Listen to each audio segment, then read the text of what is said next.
My name's Trevor Dines and I'd like to welcome you to our wildflower meadow here on the banks of the River Conway. What I want to do is take you through every month this year, just showing you how this field transforms itself into a magnificent display of wildflowers over the next few months, and then show you the sort of hay cutting and the grazing that we do, planting wildflowers, putting more seed in to make this place absolutely ping with colour.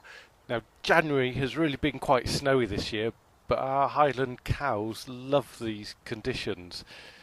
They can actually stay out all year round and have been grazing the meadow since we did the hay cut last September. We keep them here until the end of January, but when there's snow on the ground like this and the weather's really bad, we feed them hay that was taken from the meadow last summer.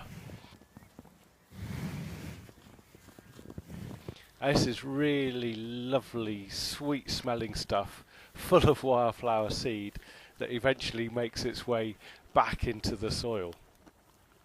Now, the snow only lies on the ground for a few days, and that gives us a chance to get back out into the meadow and see what's happening. So what's really exciting about this time of year is all those little plants that are just starting to come up and emerge.